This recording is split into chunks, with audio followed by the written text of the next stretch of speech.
Welcome to the Nichols Tax Update Podcast. This program is produced to provide current information about developments in United States tax law, cases, rulings, IRS pronouncements, and expert comments on hot topics. You are receiving it as a member benefit from the South Carolina Association of CPAs. My commentary is necessarily brief, and you should consult appropriate authority before taking a position on any item discussed in the program. I acknowledge the value in preparation of this program of my subscription to Tax Notes Today, published by tax analysts, which I consider to be the preeminent source of information for tax professionals. Here's what's on the menu: information on suspension of the requirement to repay excess advance payments of the 2020 premium tax credit, a note from the IRS that they will not agree to exclude the value of defined benefit pension plans from cancellation of indebtedness calculations for insolvency under Section 108, a fact sheet describing the requirements to report foreign bank financial accounts, a ruling for a same-sex couple, two males, which, by the way, insisted on receiving an unfavorable ruling. This is interesting. I think they probably plan to appeal. Here the IRS rules that they deduct certain costs of having a child by a surrogate. IRS ruling on required minimum distributions comes up next, where we have multiple beneficiaries of an IRA who are also beneficiaries of a trust. The trust is the beneficiary of the IRA. So how do we calculate the beneficiary's distribution? Is it under the terms of the trust or under the terms of the IRA? We'll talk about that. The tax court disagrees with the Sixth Circuit. That view on the classification of split dollar benefits to an employee shareholder of an S corporation, and an electrician learned to his dismay that because he didn't spend enough time at his new job, he will not be able to deduct the costs of moving to the new job. He didn't stay there long enough. And finally, an IRS ruling on disregarded entities' income, which I think is very deceptive in the head notes, and I want to use as a warning to all of us to not rush into what looks good but may not turn out to be good. With that, let's start. No repayment required. It's a fact sheet. Taxpayers who received an excess advance payment of the 2020 premium tax credit because their income was low enough they qualified for the subsidy, and now their income has gone up. And so, but they, under the rules, they would be required to repay the excess. But they're not going to be required to repay the excess, and the IRS will reimburse any taxpayers who filed and paid before the announcement, and taxpayers who may receive notice of underpayment should ignore it. The law changed. The law says you don't have to repay those excess advance payments. The situation arose, of course, when you qualified, or when your client qualified for the advance payments to cover the cost of health insurance, and those payments are made directly to the insurance company, and then the client's income goes up and they no longer qualify. They've got their 1095A, and they're filling out the appropriate forms, and the form says you owe money. You got to pay back the excess credit. The law now says you don't for 2020, and the IRS is going to correct all the returns so that everyone gets the benefit. I can't wait to see how the IRS progresses with correcting a lot of returns. The IRS will not follow a tax court decision on insolvency. Schreiber, a decision of the tax court back in 2017, the court ruled that Schreiber's pension, his interest in a defined benefit pension plan, was not an asset for purposes of applying the insolvency exclusion. So Schreiber's pension plan was not counted as an asset in determining whether he was solvent or not. That allowed Mr. Schreiber, a retired policeman, to avoid paying income tax on the value of a debt forgiven in a negotiated settlement with GMAC.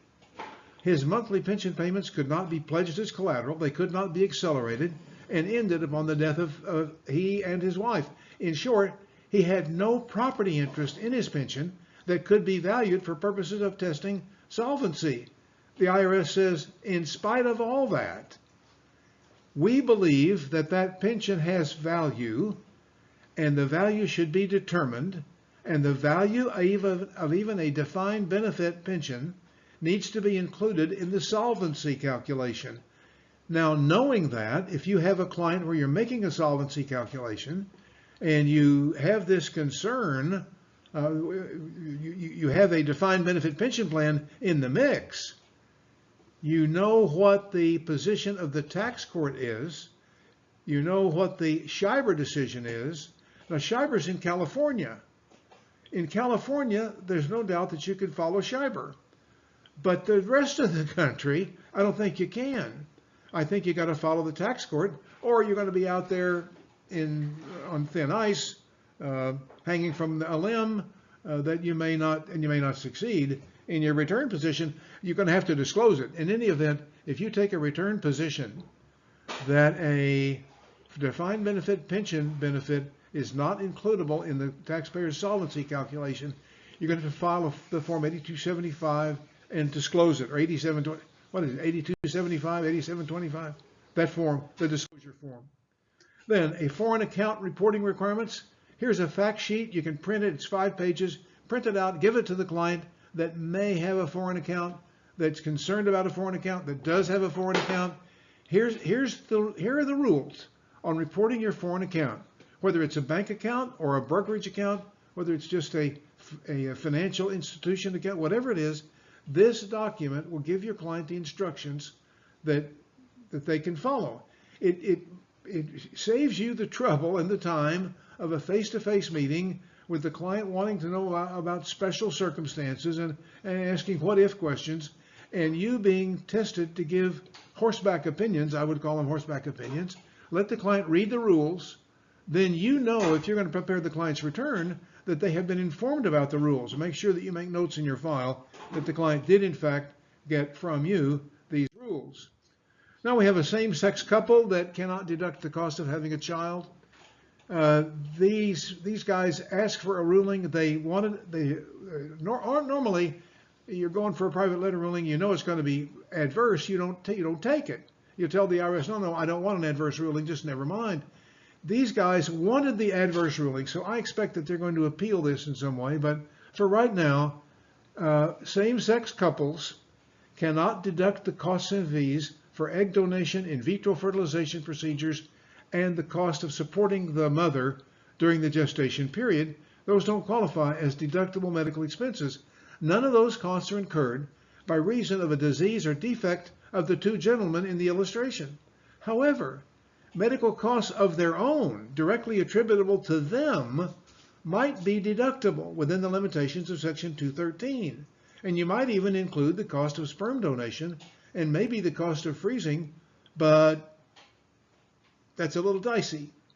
If you're operating in this area, and some of us are doing a lot of work for same-sex couples, you need to inform yourself about all of the law and all of the administrative rulings that are developing to give us guidance on tax compliance for same-sex couples in all areas of their lives, including having children.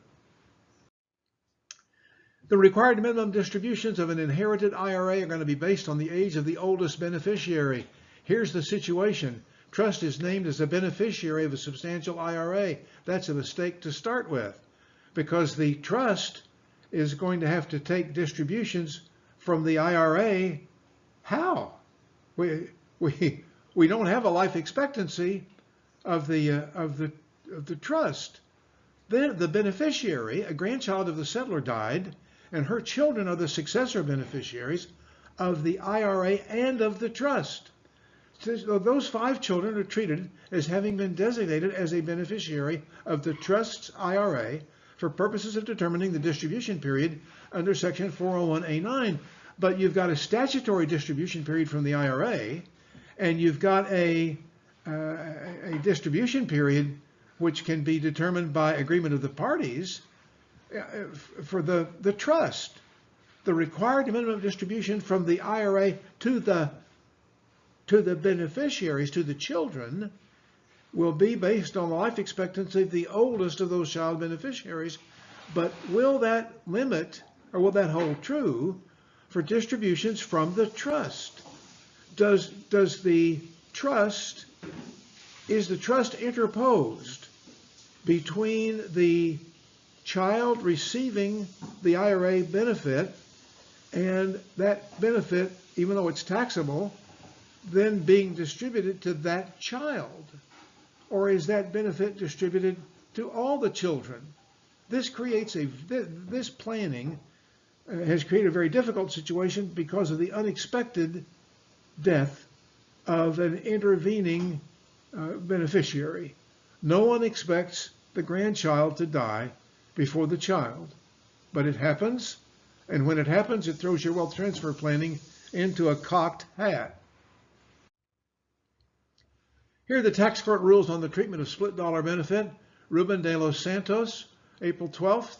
Tax court sticks to the plain wording of the statute to disagree with the Sixth Circuit on the nature of currently taxable benefits of a split dollar life insurance policy to a shareholder employee. And those are my all caps.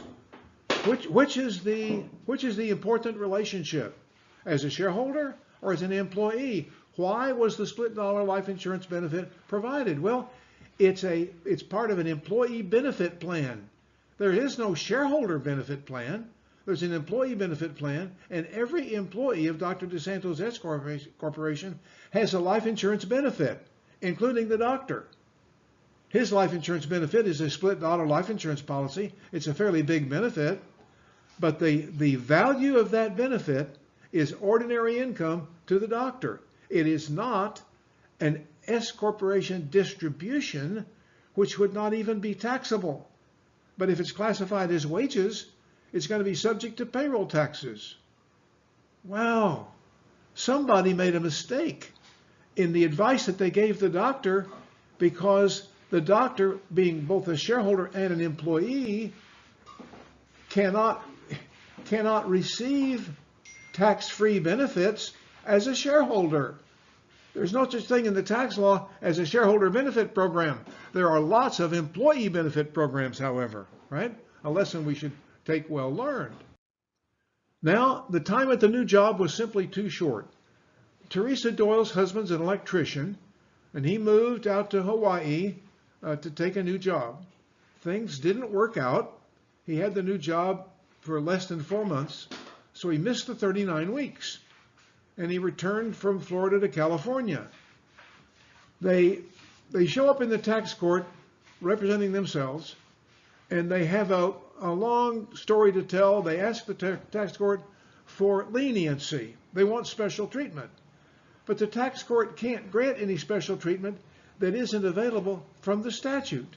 Now, the statute has a break. It has a tax break, Section 217D1B. If you get out to the new job and it doesn't work out and you are terminated, that's an exception to the 39-week requirement. But that's not the case here. The man left his employment voluntarily, and so he cannot deduct about $27,000 of moving expenses. Pretty straightforward stuff. But the tax court says, look, we have to apply the law. We're not here to judge whether or not you're entitled to leniency or not. We don't do that here. The tax court doesn't render decisions in equity. The tax court renders decisions based on the law. Next, debt cancellation using a disregarded entity. Are you kidding me? Could we do that? That's why this is here. That was such a seductive head note. I grabbed it. I read this stuff for us every week. And so I got some keywords in red. The IRS has apparently endorsed a tax-efficient solution for debt restructuring involving disregarded entities that may avert the repercussions of the debt cancellation and gain recognition rules. That apparently and may? Well, I know already that I'm not going to have anything to tell you that you should follow. I know this is a very seductive head note. The transaction that caught the eye of the commentator that wrote this head note was very unique, very complex, likely to be undertaken only by taxpayers that are in a related situation with a complex corporate restructuring. It just didn't make any sense for us. Not very useful to us. And there's a lot of stuff like that, just not very useful to us. Thank you. Thank you for doing this with me every week. Thank you for supporting this podcast. And remember, please stay safe. We all need each other to get through this together.